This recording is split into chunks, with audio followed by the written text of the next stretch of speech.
So, hello everyone, welcome or welcome back to my YouTube channel. This is Samriddhi Sharma, the first professional MBBS student from GMC Bettiah Bihar. तो हमारी series का next topic है heat engine, Carnot cycle and refrigerator. So let's start. सबसे पहले है heat engine. Heat engine क्या करता है? It convert heat into work. ठीक है, हीट को क्या है, वर्क में कन्वर्ट करता है. ठीक है भाई.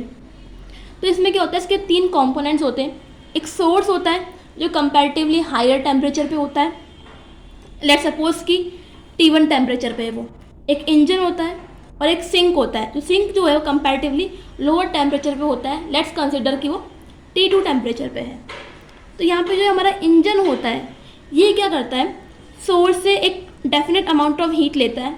लेट्स कंसिडर कि वो Q1 अमाउंट ऑफ हीट जो है सोर्स से ले रहा है और उस हीट को वर्क में कन्वर्ट करता है.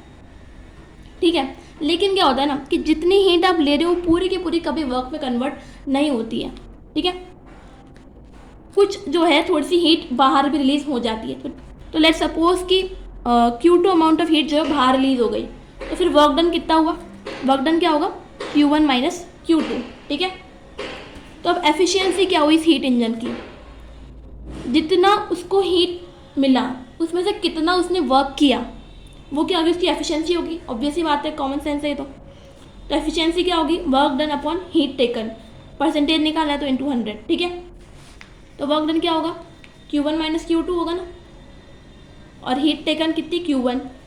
तो ये आ गया अपना एफिशिएंसी का फॉर्मूला. ठीक है, नेक्स्ट यहाँ पर है हमारे पास कार्नोट हीट इंजन. ये क्या है भाई? तो इसमें क्या है, कार्नोट ने कहा था कि ये एक हाइपोथेटिकल हीट इंजन है जो क्या है, मोस्ट एफिशिएंट इंजन है. ठीक है, कार्नोट हीट इंजन की जो एफिशिएंसी है वो मैक्सिमम होती है. ठीक है, तो कार्नोट हीट इंजन के केस में क्या होता है, Q2 by Q1 is equal to T2 by T1. अभी कहाँ से आया इसका पूरा डेरिवेशन जानने कोई नीड नहीं है, इतना ध्यान रख लो बस. ठीक है, तो एफिशिएंसी का फॉर्मूला क्या हो जाएगा? 1 माइनस Q2 बाई Q1. तो है ही सही. तो Q2 बाई Q1 की जगह अपन क्या लिख सकते हैं? T2 by T1. ठीक है, कार्नोट हीट इंजन के केस में. ठीक है ना. फिर है नेक्स्ट कार्नोट साइकिल. तो इसमें क्या होता है, a substance goes through 4 process. ठीक है, 4 डिफरेंट प्रोसेस से क्या होता है, एक सब्सटेंस पास करता है. ठीक है, तो उसके बेसिस पे क्या है, हमने ये साइकिल बनाई है. ठीक है, पीवी कर्व है ये. तो इसमें क्या होता है, सबसे पहले सब्सटेंस पास करता है आइसोथर्मल एक्सपेंशन से, फिर एडियाबैटिक एक्सपेंशन से, फिर आइसोथर्मल कंप्रेशन से, और फिर एडियाबैटिक कंप्रेशन से. ठीक है, तो ये ऐसा ग्राफ बनता है. ये आपको बिल्कुल याद रखना है कि भाई कौन सा प्रोसेस आइसोथर्मल एक्सपांशन है, कौन सा कंप्रेशन है, कौन सा एडियाबैटिक है, कौन सा क्या है. ये प्रॉपर आपको याद रखना है. ठीक है, ये डायरेक्टली आ जाता है एग्जाम में. ठीक है, तो यहाँ पे अब एक और न्यू टर्म है कोफिशिएंट ऑफ परफॉर्मेंस, जिसको हम रिप्रेजेंट करते हैं बीटा से. क्या होता है ये? तो beta is equal to Q2 by W, और इसका एक और फॉर्मूला है beta is equal to T2 upon T2 minus T1. ठीक है, अब एफिशिएंसी और कोफिशिएंट ऑफ परफॉर्मेंस के बीच में क्या रिलेशन है? ये रिलेशन है. ठीक है, ये डायरेक्टली काम आ जाता है क्वेश्चंस में, इसको याद रख लेना. ठीक है, अब है हमारा रेफ्रिजरेटर. तो रेफ्रिजरेटर को हम रिवर्स हीट इंजन भी बोलते हैं. क्यों भाई? क्योंकि हीट इंजन में क्या होता है, सोर्स से सिंक में एनर्जी का फ्लो हो रहा है, यानी कि हायर टेम्परेचर से लोअर टेम्परेचर की तरफ एनर्जी फ्लो हो रही है. रेफ्रिजरेटर में क्या होता है, सिंक से सोर्स की तरफ एनर्जी का फ्लो होता है. अब ऑब्वियस सी बात है, ये जो प्रोसेस होगा ये अपने आप तो होगा नहीं.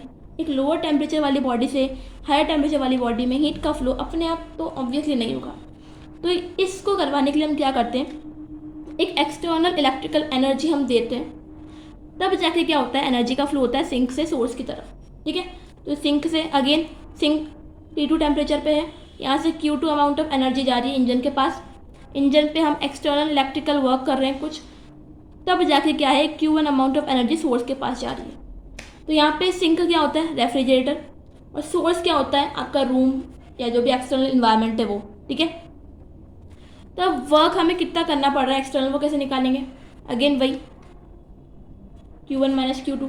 ठीक है, तो अब एक क्वेश्चन भी सॉल्व कर लेते हैं.